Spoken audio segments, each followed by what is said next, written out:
Bonjour et bienvenue dans une nouvelle vidéo de moi qui fais du tricot en parlant de ce que je veux. Et aujourd'hui on va parler lecture. Voici tous les livres que j'ai lus cet été, mais comme vous pouvez le constater, j'ai pas mal lu cet été.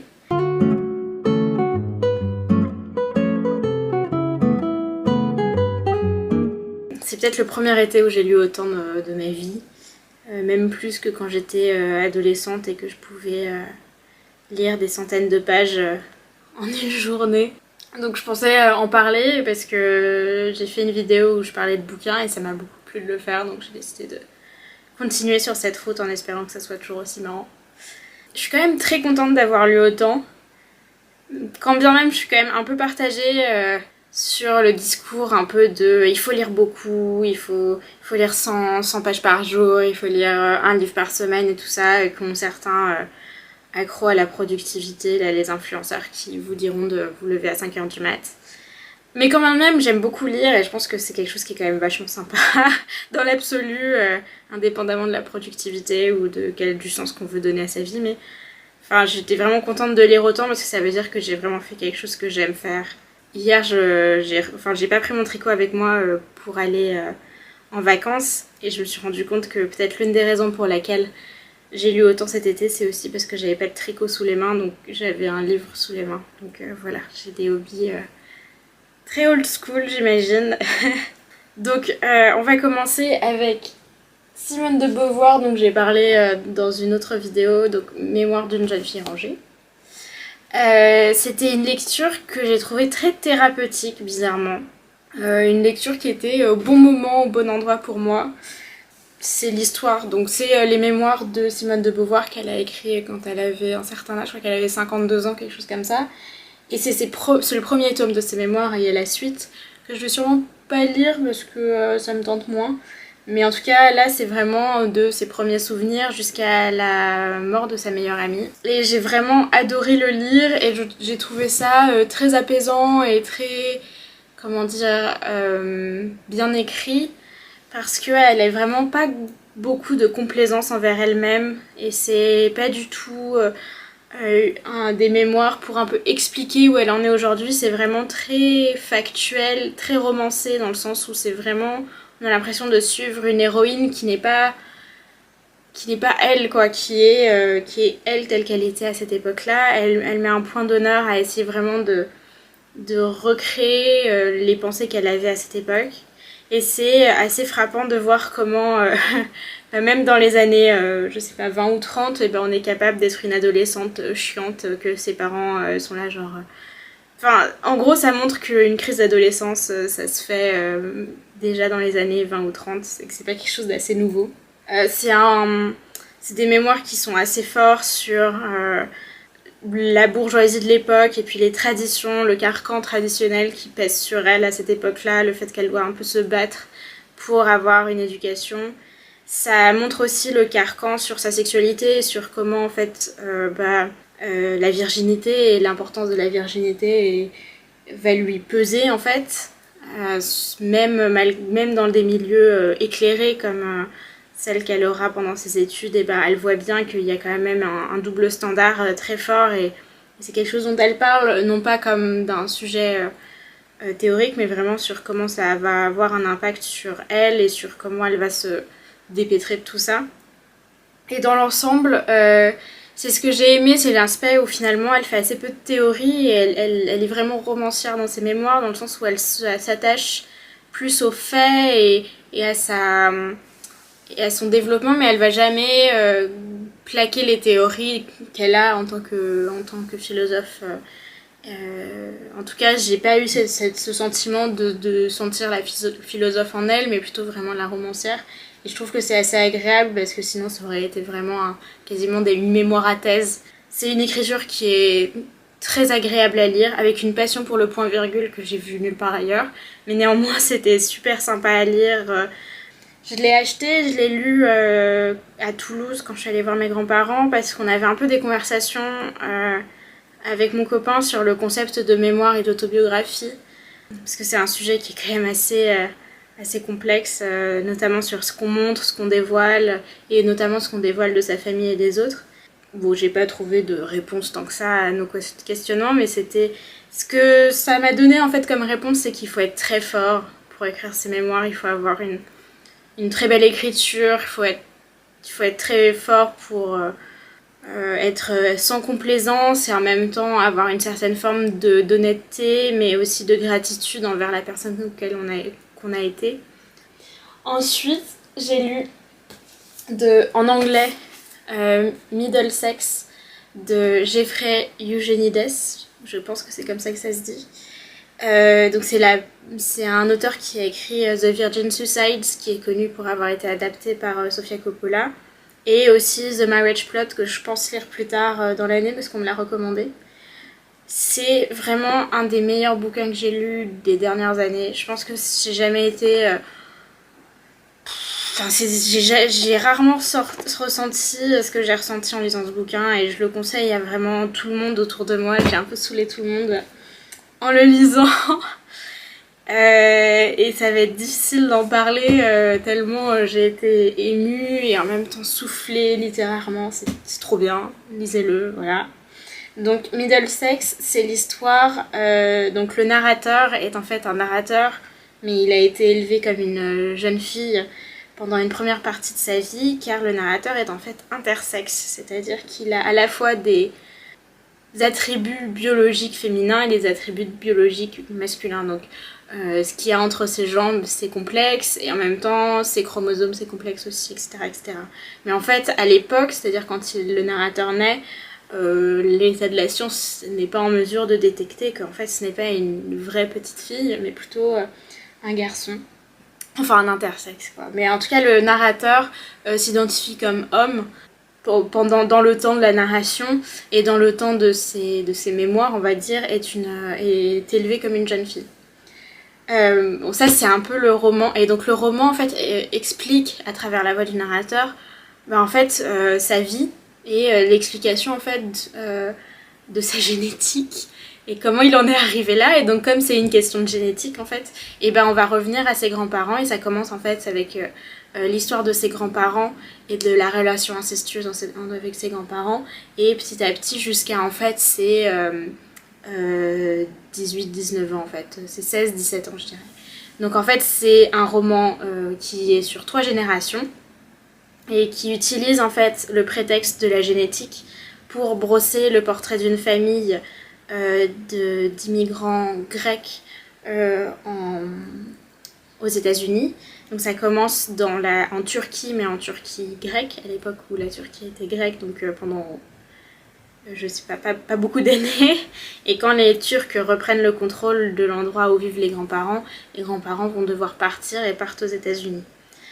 C'est un roman qui montre les États-Unis, qui montre une famille, qui aussi utilise beaucoup de clichés grecs, qui commence avec une référence assez directe à Homère et je pense l'Odyssée.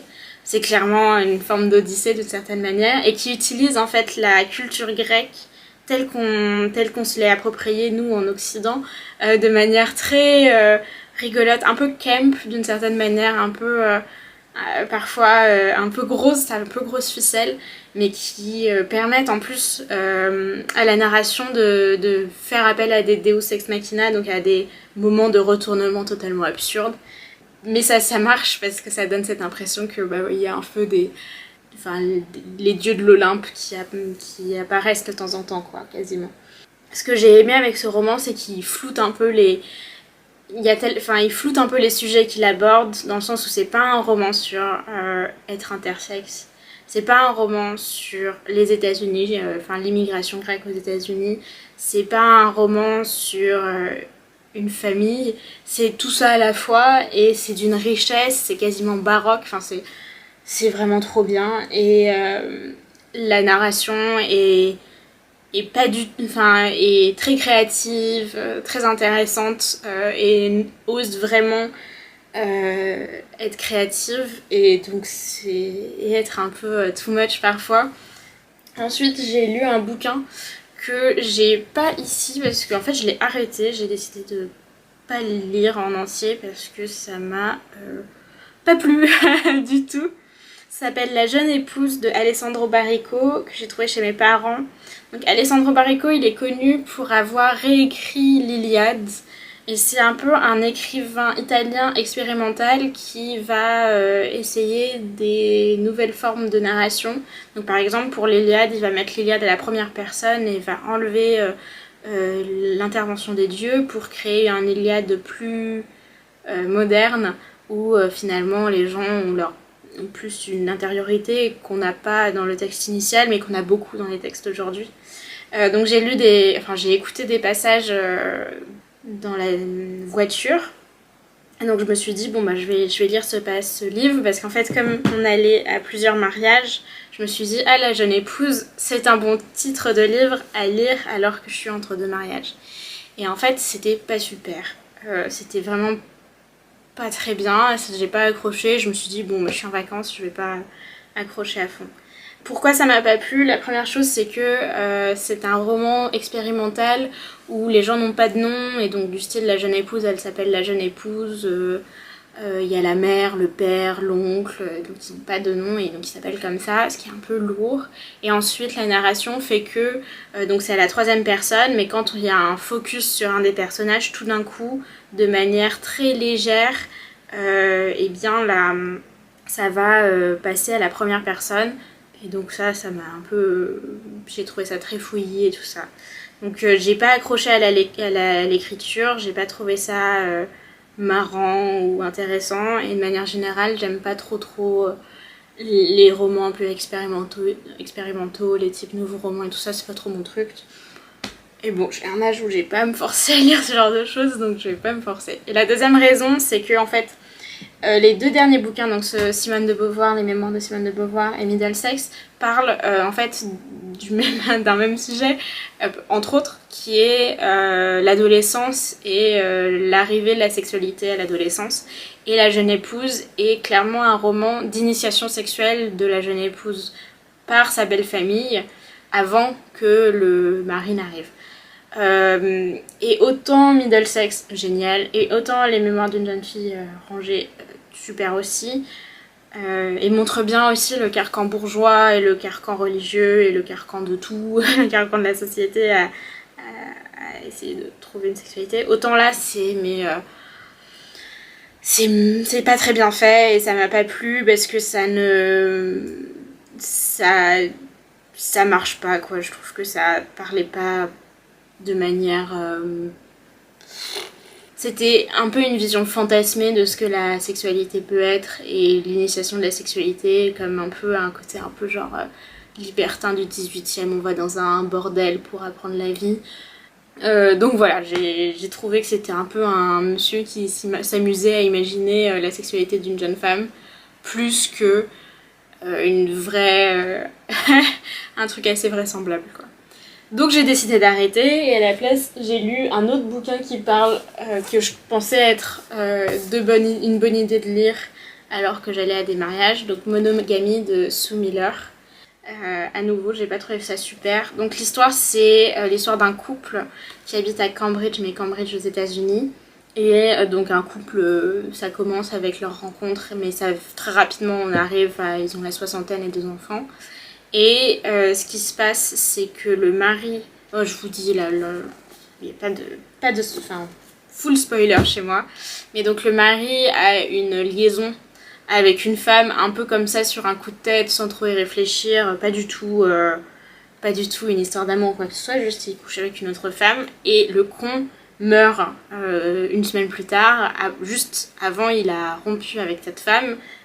Mais sur le coup il meurt. Et donc ce qui se passe c'est que l'épouse commence un travail de deuil et ensuite apprend que le mari qu'elle est en train de... Enfin, dont elle fait le deuil l'a trompée et elle est dans une situation un peu merdique dans le sens où elle est en colère envers un homme mort donc qui ne peut pas lui répondre et en même temps elle ne peut pas faire un travail de deuil parce que bah elle lui en veut et donc elle n'a pas cette vision idéalisée de son couple. Et donc c'est ça, le roman est cette histoire de le fait qu'elle est dans cette situation perverse où elle fait le deuil de son compagnon depuis des années Et en même temps, il l'a trompée, et donc... donc tout ça pour dire, ne trompez pas votre meuf, parce que vous pouvez la mettre dans une situation un peu merdique. Mais malgré cette idée qui est plutôt intéressante, qui pourrait être... j'ai trouvé que c'était assez monotone. J'ai trouvé ça pas très profond en fait. J'ai pas trouvé que le projet d'écriture était réalisé de manière parfaite. Enfin, j'ai pas réussi à m'attacher au personnage au point où j'étais en train d'avoir de l'empathie pour notamment l'épouse. Et à la fin, j'étais un peu genre, oh, il se trouve de bonnes femmes et tout ça. Donc, j'ai pas du tout attaché. Et il y a juste un point, une critique vraiment, c'est un peu particulier, mais c'est que tous les personnages du roman travaillent dans l'industrie créative. C'est-à-dire que le mari qui meurt est libraire, la femme est photographe, la première femme du monsieur, bon, est prof, mais tu vois, intellectuelle, quoi. Les enfants sont... l'un travaille est éditeur et l'autre travaille dans la radio. Ça, je déteste quand les écrivains font ça, c'est-à-dire qu'ils ne se posent même pas la question qu'il y ait d'autres métiers que ceux qu'ils connaissent. Il y a même d'ailleurs un écrivain dans le bouquin. Pourquoi il peut pas y avoir un comptable, quoi? Pourquoi il peut pas y avoir... je sais pas, une serveuse, je sais pas, des métiers peut-être un peu plus communs et pas genre enfin des métiers qu'un écrivain rencontrerait dans son métier d'écrivain, c'est-à-dire un éditeur, quoi, mettre en scène un éditeur dans un livre, enfin bon, bref. Je dis pas que c'est pas bien de mettre des éditeurs dans les livres, mais j'ai cette impression que voilà, Sue Miller est dans un monde un peu étriqué et ne se pose pas vraiment la question de ce qui se passe en dehors de là où elle est.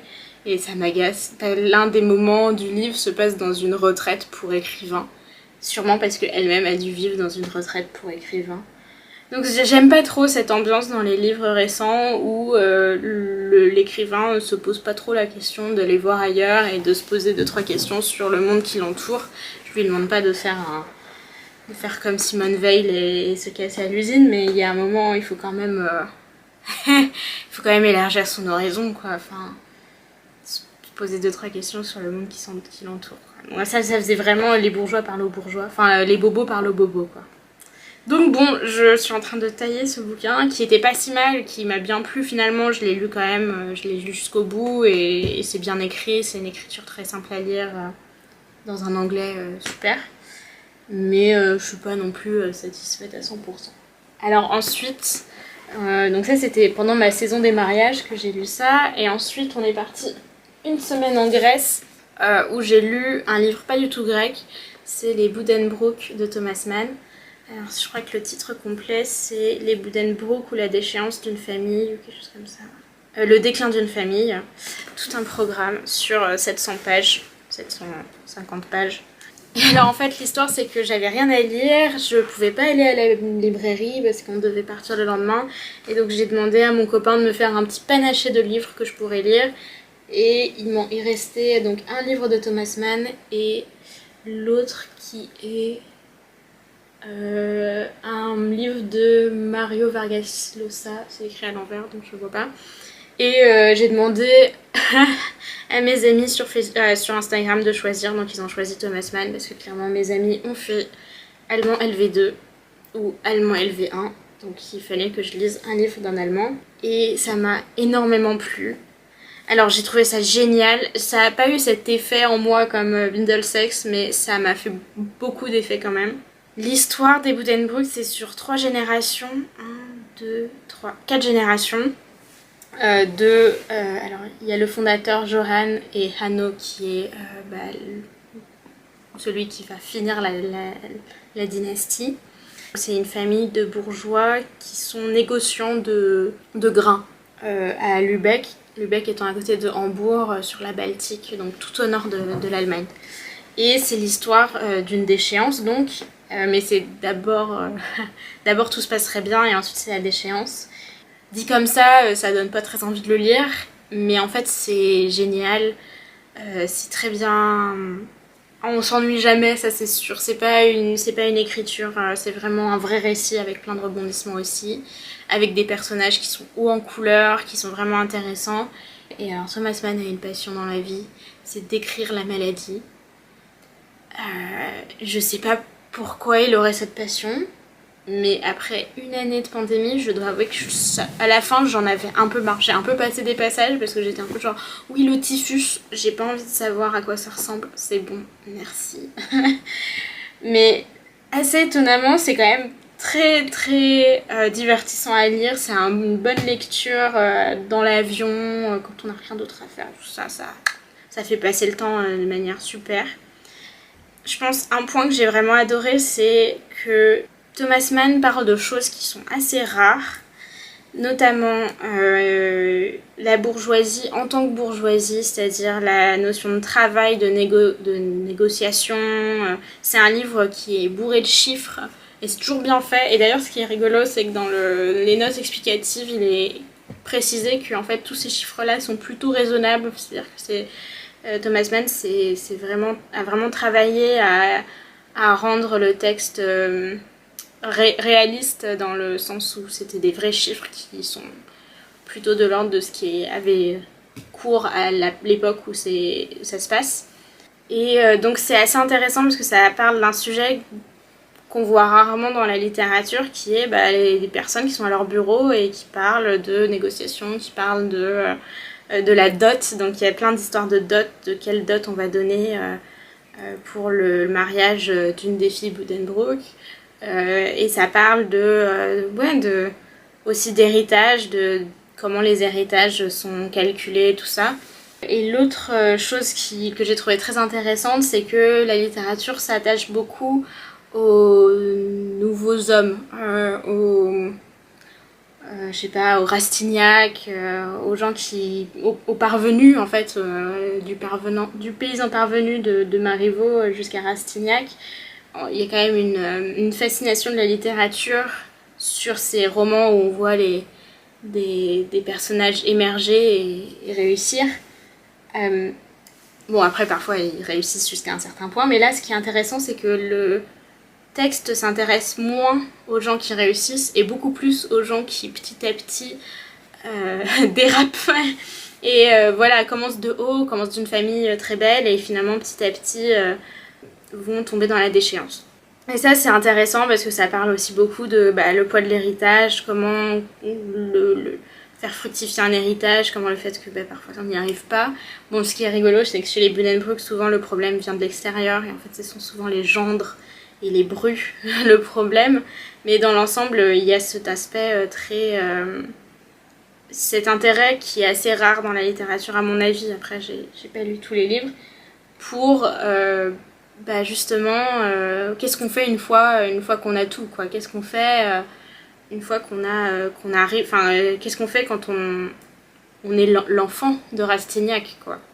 Et ça, c'est assez touchant et assez intéressant. C'est évidemment un roman, donc c'est-à-dire que ça donne pas de réponse. Et bon, si on suit la réponse de Thomas Mann, une réponse assez déprimante, en fait, de déchéance et de maladie et de perte de l'argent. Et en même temps, il associe ça aussi à la création et à la création artistique, à Wagner, à la musique et tout ça. Et donc il y a aussi cette idée que dans la déchéance, il y a une plus grande beauté que dans l'accession à la richesse. Et ensuite, j'ai lu 2 livres. Donc ça, c'était ma dernière semaine de vacances à l'île de Ré. Le premier, c'est un truc que j'ai trouvé dans une librairie, la seule librairie ouverte du quartier pendant le mois d'août. Donc c'est là où l'histoire se termine d'Alessandro Piperno. Est-ce que ça m'a plu? Le début m'a plu. Le début est sympa. Et la fin, c'est pas très bon. Donc l'histoire, c'est que c'est une sorte de noceur d'un homme très volage qui a 4 femmes à son actif. Et d'ailleurs, il sert quasiment de la polygamie à ce stade-là. Parce qu'il oublie de divorcer évidemment, qui doit fuir Rome, qui est la ville de son enfance et sa ville, pour fuir un créancier. Et le créancier étant mort, et il peut enfin retourner, après des années et des années, à Rome pour retrouver sa famille romaine. Ce qui est rigolo, c'est que toute la famille en fait fait partie de la communauté juive de Rome. Ce qui est rigolo parce que ça donne un peu un effet couleur locale assez frappant. Il y a un peu des mots d'argot de cette communauté qui sont rigolotes. Et les personnages sont vraiment bien faits, et c'est sympa, l'histoire se déroule bien et tout ça. Mais j'ai un énorme problème avec ce roman, et ben c'est la fin. C'est que donc le fils aîné du héros a créé un restaurant qui s'appelle l'Orient Express, qui est un restaurant ultra à la mode, qui fait de la cuisine fusion asiatique. Dans l'une des dernières scènes, donc genre 4 chapitres avant la fin, il se passe que il y a une attaque terroriste dans l'Orient Express, un peu comme un Deus Ex Machina, et ça renverse la situation familiale dans le sens où certaines choses sont résolues par la mort de certains personnages, ou finalement la mort de certains personnages crée des changements psychologiques dans comment dire, la psyché des personnages. Et moi ça m'a vraiment déplu parce que bon, clairement c'est une référence à ce qui s'est passé à Paris il y a quelques années, donc l'attentat du Bataclan et notamment aussi du Petit Cambodge. Ça fait vraiment penser au Petit Cambodge, ce qui se passait au Petit Cambodge. Et il y a 2 trucs que j'apprécie pas, c'est que c'est ultra gratuit. Et je trouve ça un peu morbide de faire référence aux attentats parisiens, un peu comme un effet narratif, quoi. C'est très opportuniste, je trouve, d'utiliser ça. Et c'est-à-dire que s'il n'y avait pas eu ces attentats à Paris, l'effet narratif aurait vraiment été artificiel, mais comme ça s'est réellement passé en France et j'imagine dans d'autres pays, l'auteur a le droit de faire ça, quoi. Mais c'est-à-dire que c'est quand même très gros comme ficelle que tout d'un coup, hop, genre des terroristes arrivent, quoi. La deuxième chose, c'est que en fait, sans cet attentat, je pense que la résolution de toutes les petites histoires de famille aurait été beaucoup plus intéressante, beaucoup plus psychologiquement intéressant, alors que là c'est vraiment les gros sabots, quoi. Et donc le dernier livre que j'ai lu, c'est Reine et favorite de Benedetta Craveri, que j'ai lu pendant ma dernière semaine de vacances à l'île de Ré. Donc j'avais déjà lu Benedetta Craveri, j'avais lu L'art de la conversation, qui est un livre beaucoup plus livre d'historien, donc assez touffu, assez universitaire, sur les salons au XVIIe et XVIIIe siècle. Et là, donc c'est plutôt un livre qu'elle a écrit après et qui est beaucoup plus secret d'histoire, on va dire, dans le sens où on suit en fait donc les reines et les favorites du XVIe au XVIIIe siècle. Et en fait, en racontant leur vie, et Craveri va raconter l'histoire du pouvoir féminin et surtout de l'absence de pouvoir au féminin, dans le sens où ces reines et ces favorites vont avoir, disons, un rôle très instable, voire totalement inexistant dans la politique du pays, et en même temps un pouvoir sur leur propre vie qui est quand même très faible. Ça donne pas envie d'être une reine ou être une favorite, ni l'une ni l'autre. C'est un peu l'anti-Disney. Vous n'avez pas envie d'être une princesse en ressortant de ce bouquin. On suit des femmes qui ont été ballottées par l'histoire, qui ont été ballottées par leur existence. Et c'est assez impressionnant de voir tout ça. Ça se lit très rapidement, ça se lit très facilement, c'est très marrant à lire, mais en même temps, c'est des histoires qui sont assez terrifiantes quand on y pense. C'est vraiment un livre que je recommande si vous voulez un peu vous rafraîchir aussi la mémoire sur les grands moments de l'histoire de France, donc du 16e au 18e. Mais bon, c'est beaucoup de l'anecdotique aussi, donc parfois bon, c'est un peu des histoires de sexualité à nouveau. Donc voilà, je vais finir là-dessus parce que j'ai rien lu de plus. Je suis contente d'avoir pu partager ça avec vous parce que c'est vraiment un sujet qui m'intéresse. Donc dites-moi vous ce que vous avez lu pendant ces vacances que je devrais lire, si vous avez des recommandations à me faire, et si vous avez lu les livres que j'ai lus et est-ce que vous êtes d'accord avec mes critiques, parce que je peux parfois être un peu dure. Donc n'hésitez pas à me dire si vous avez apprécié ce que j'ai lu, ou à l'inverse, si vous n'êtes pas du tout d'accord avec moi, dites-le moi aussi, ça me fera marrer. Bon, sur ce, je vous souhaite une bonne journée, à la prochaine.